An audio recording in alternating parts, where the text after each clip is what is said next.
Welcome back to Joe Stunner Boxing. A new week ahead. I hope it all pans out for you.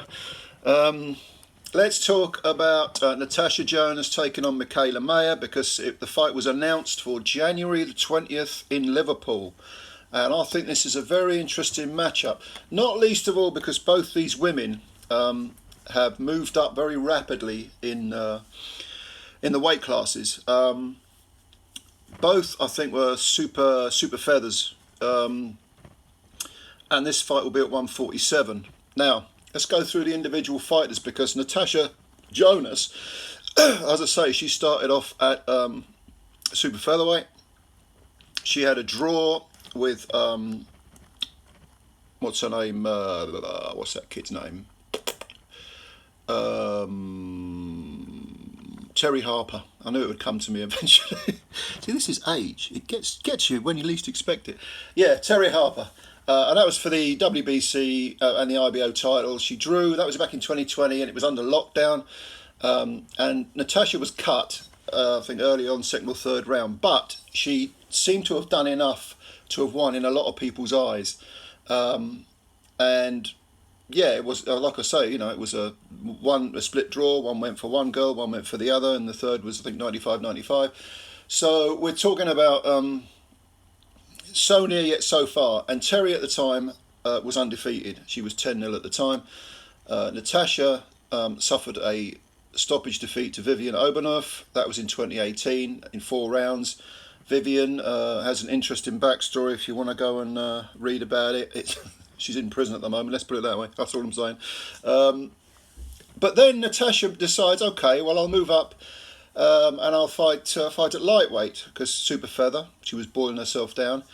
And she took on Katie Taylor for the undisputed title and gave her a really good fight. Now, she lost a unanimous decision, but the cards were very close. I think there was a 96-94 and a 196-95, or round about that, it was a point or two. And definitely gave Katie a tough fight. But she did lose unanimously, and she also lost to Katie in the amateurs as well, so it was repeat, not revenge in one sense. But, it began to look like NATASHA, particularly at the age she is, at the time I think she was about 36, 37, she might be the bridesmaid and never the bride.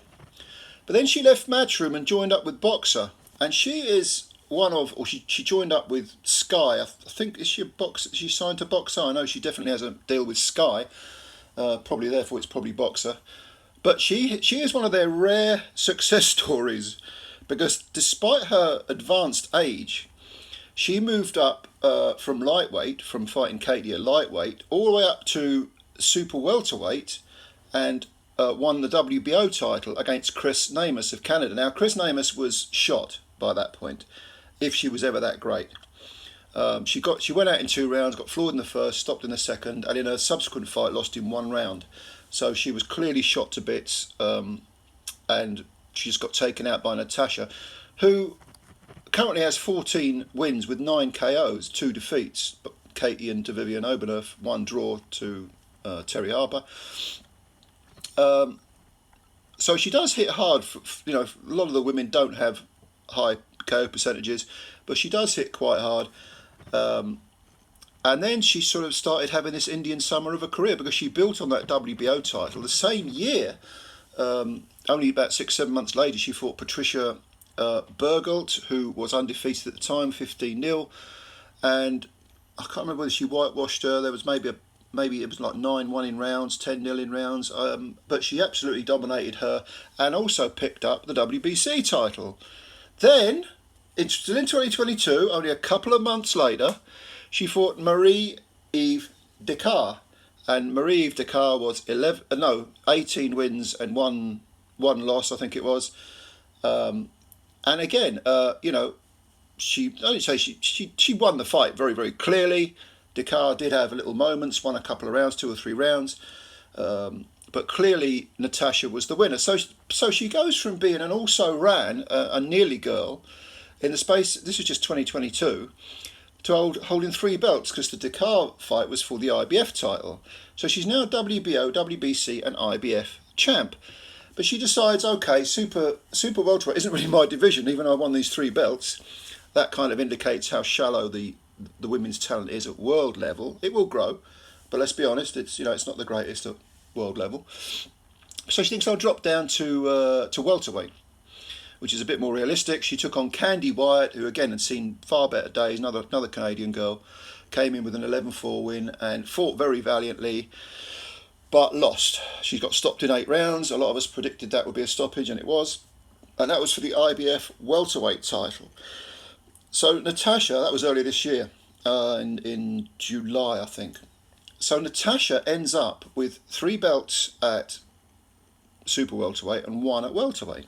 Fantastic resurrection of a career and very much a success story for Sky and Boxer.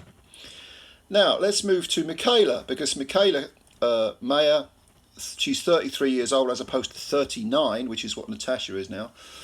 Another super featherweight, was boiling herself down to make that weight. She's quite tall. I think she's about 5'8", 5'9", quite a tall girl. I always look very sort of thin and wiry at super feather. If you haven't seen it, go and watch her fight with Maeve Hamadouche I think she's of France. It is a tear-up. It is a fantastically entertaining fight, and Hamadouche gave Mayer hell, but Mayer, to her credit, came through it. She's also got victories over Jessica Hahn, and then she bumped in. Who else has she fought? I can't remember. I know she's fought. Yeah, I'll have to come back to it. I know she's fought another couple of quite well-known girls, but the most famous fight she was in was against Alycia Baumgardner, and she lost a split 10-round decision. That was last year. Only October of last year, seems further away. It was a split decision. This was for the undisputed super featherweight title, because MIKAELA was the IBF and WBO champ, and WBA and WBC was Baumgardner. Baumgardner had stopped Terry Harper to win one of her belts. So it was a tear-up for all the belts, and I for one thought that MIKAELA Mayer won that fight. I definitely did. But it was close. No, it was close-ish. It's not a robbery. The word robbery is thrown around all over the place, and usually isn't when you hear the word robbery. It's just a difference of opinion or a close fight which went one way or the other. But I definitely thought MIKAELA Mayer won that fight, and we know about Alycia Baumgardner failing PED tests since then. So, you can guess whether she had been juicing for that particular fight. I still thought, regardless of whether she had or not, I still thought Mayer won it. Now, that was at super feather. She then came back and fought Lucy Wildheart at lightweight and won a unanimous decision, very, very wide. One judge had it unanimous, whitewash, 10-0, and there was a 10-9 and a 9-1 and an 8-2 in there, I think, as well. But she totally dominated. But then she moved up yet another division to fight Sylvia Bourbot. Sylvia Bourbot, light welterweight. MIKAELA took her on, and it was a 10-rounder. Interestingly, the only person that scored the fight was Steve Gray, the referee, and he gave every single round to MIKAELA Mayer, and that was at welterweight. Light welterweight. So she's moving up a division with every fight, and now she finds herself fighting NATASHA Jonas at welterweight for one of the world belts, the IBF World Welterweight belt. So I think this is a very intriguing fight, because you're talking about two girls who are, I don't know whether MIKAELA Mayer is fighting out of her division, maybe one division too much at welterweight, but NATASHA could probably get down to 140, even at her advanced age. She's 39, MIKAELA's 33, and as you put on weight, whether you're male or female, it's more difficult to take off. But I think this is a really intriguing matchup. As I say, NATASHA's 14-2-1 with 9 KOs, and MIKAELA is, I think, is 19-1.